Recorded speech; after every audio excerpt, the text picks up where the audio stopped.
जहांगीर 1605 से 1627 ईस्वी। अकबर के कुल 5 पुत्र उत्पन्न हुए, जिसमें हसन व हुसैन की मृत्यु बाल्यावस्था में ही हो गई। मुराद व दानियाल की मृत्यु भी अकबर के जीवन काल में ही हो गई। एकमात्र जीवित पुत्र सलीम शेष बचा, जो जहांगीर के नाम से उसका उत्तराधिकारी बना। नूरुद्दीन मोहम्मद जहांगीर का जन्म 30 अगस्त 1569 ईस्वी को मरियम उज़्ज़मानी आमेर के राजा भारमल की पुत्री हरखा बाई उर्फ जोधा बाई के गर्भ से हुआ था। फतेहपुर सीकरी के प्रसिद्ध सूफी संत शेख सलीम चिश्ती के आशीर्वाद से उसे पुत्र रत्न की प्राप्ति हुई। बादशाह अकबर ने इन्हीं के नाम पर शहजादे का नाम सलीम रखा। अकबर प्यार से उसे शेखू बाबा कहा करता था। प्रारंभिक शिक्षा अकबर स्वयं शिक्षित नहीं था, किंतु उसके अपने पुत्र की शिक्षा की ओर विशेष ध्यान दिया। शहजादा सलीम का प्रथम शिक्षक बैरम खान के पुत्र अब्दुल रहीम खान खाना थे, जो कवि एवं विद्वान थे। उसके संरक्षण में सलीम ने तुर्की भाषा का अध्ययन किया। तत्पश्चात उसने फारसी, हिंदी, इतिहास व भूगोल का अध्ययन किया। पुस्तकीय ज्ञान के अतिरिक्त शहजादा सलीम को सैनिक शिक्षा का भी प्रबंध किया गया, जिसमें शीघ्र ही उसने निपुणता प्राप्त कर ली। वह श्रेष्ठ निशानेबाज था। 1581 ईस्वी में उसे सेना का संचालन करने एवं न्याय तथा राजकीय शिष्टाचार विभागों का कार्य देखने की जिम्मेदारी सौंपी गई। इसी वर्ष उसने काबुल के युद्ध में एक सैन्य टुकड़ी का स्वतंत्र रूप से नेतृत्व किया। इस समय उसकी आयु मात्र 12 वर्ष थी।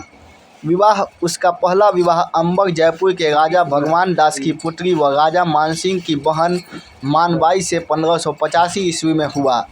इसी से शाहजादा खुसरो का जन्म हुआ।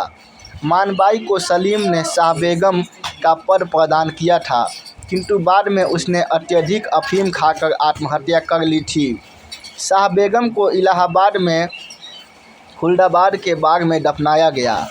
सलीम का दूसरा विवाह 1586 ईस्वी में राजा उदय सिंह की पुत्री जगत गोसाई जोधाबाई मलिका ए जहाँ से हुआ। इसी से शाहजहाँ खुर्रम भविष्य में शाहजहाँ का जन्म हुआ। बादशाह बनने के बाद जहांगीर ने 1611 ईस्वी में अली कुली बेग की विधवा मेहरू निस्सा से विवाह किया तथा उसे नूर महल व नूर जहाँ की उपाधि प्रदान की। सलीम के विरुद्ध षड्यंत्र। अकबर के अंतिम दिनों में सलीम शीघ्र गद्दी प्राप्त करने के उद्देश्य से विद्रोही हो गया था। अकबर उसके इस व्यवहार से बहुत दुखी रहता था, इसलिए वह सलीम के स्थान पर उसके पुत्र खुसरो को अपना उत्तराधिकारी बनाने पर विचार करने लगा। अकबर के इस विचार से शाहजादा सलीम के विद्रोही गुट को बल मिला, जिसमें आमेर के राजा मानसिंह व मिर्जा अजीज कोका प्रमुख थे। 1605 ईस्वी में जब अकबर गंभीर रूप से बीमार पड़ा, तब राजा मानसिंह व अजीज कोका ने अकबर के मृत्यु के पश्चात खुसरो को शासक बनाने का षड्यंत्र रचने लगे, किंतु सैयद खान सगताई नामक अमीर के हस्तक्षेप से यह षड्यंत्र असफल हो गया। इस समय अकबर अपनी मृत्यु शैया पर था। सलीम उसकी सेवा में उपस्थित हुआ। अकबर ने उसके सभी अपराधों को क्षमा कर उसे अपना उत्तराधिकारी घोषित किया। राज्याभिषेक। अकबर की मृत्यु के बाद 29 अक्टूबर 1605 ईस्वी को आगरा के दुर्ग में शाहजहाँ सलीम का राज्याभिषेक हुआ तथा उसने नूरुद्दीन मोहम्मद जहांगीर बादशाह गाजी अर्थात विश्व विजयी की उपाधि धारण की। गद्दी पर बैठने के उपरांत बादशाह जहांगीर ने अपने पिता की भांति उदार एवं सहिष्णु नीति का अनुसरण किया। उसने कैदियों को जेल से मुक्त कर दिया। पुराने विश्वास पत्र पदाधिकारियों व मंत्रियों को उनके पदों पर रहने दिया। उसने मानसिंह व मिर्जा अजीज कोका को क्षमा कर दिया। मानसिंह के पुत्र महासिंह को 2000 के मनसब शाही दरबार में सम्मिलित कर लिया गया। अबुल फजल के पुत्र अब्दुल रहमान को 2000 का मनसब तथा शाही दरबार में विशिष्ट स्थान प्रदान किया गया। मिर्जा गयास बेग को एतमाद उदौला की उपाधि तथा अबुल फजल के हत्यारे वीर सिंह बुंदेल को 3000 का मनसब प्रदान किया गया। इसके अतिरिक्त अब्दुल समद खान के पुत्र शरीफ खान 5000 के मनसब के साथ प्रधानमंत्री का पद तथा बड़ी मोहर का धारक बनाया गया। शेख फरीद बुखारी, जो अकबर के अंतिम दिनों में मीर बख्शी के पद था, को 5000 के उच्च मनसब के साथ उसी पद पर रहने दिया गया।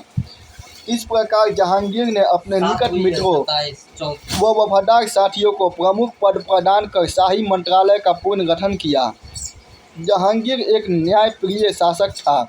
अपनी न्यायप्रियता प्रदर्शित करने के लिए महल के बाहर उसने एक विशुद्ध सोने की बनी एक जंजीर की व्यवस्था की, जिसमें एक घंटी बंदी थी। वाक़यात ए जहांगीरी नामक ग्रंथ से ज्ञात होता है कि जहांगीर ने आगरा किला से यमुना नदी के किनारे तक 30 गज लंबा एक सोने की जंजीर, जिसमें 60 घंटियाँ लटकी हुई थी, टंगवाई, जिसे न्याय की जंजीर कहा जाता है। इसका उद्देश्य फरियादी को सम्राट तक सीधा फरियाद का अवसर प्रदान करना था। तत्पश्चात जहांगीर अपने 12 अध्यादेश जारी किए। जहांगीर के 12 अध्यादेश: पहला, करो, जकात, तमगा, मीरबहरी आदि का निषेध। दूसरा, सड़कों पर चोरी डकैती के संबंध में नियम। तीसरा, मृत व्यक्तियों की संपत्तियों पर उसके उत्तराधिकारी का अधिकार होगा। उत्तराधिकारी न होने की स्थिति में वह संपत्ति राज कर्मचारियों द्वारा सार्वजनिक भवनों, कुओं व तालाबों के निर्माण में व्यय की जाएगी। मादक वस्तुओं के उत्पादन व बिक्री पर रोक। घरों की कुओं तथा अंग विच्छेदन का निषेध। संपत्ति पर बलपूर्वक अधिकतर करने की मनाही। चिकित्सालयों का उचित प्रबंध।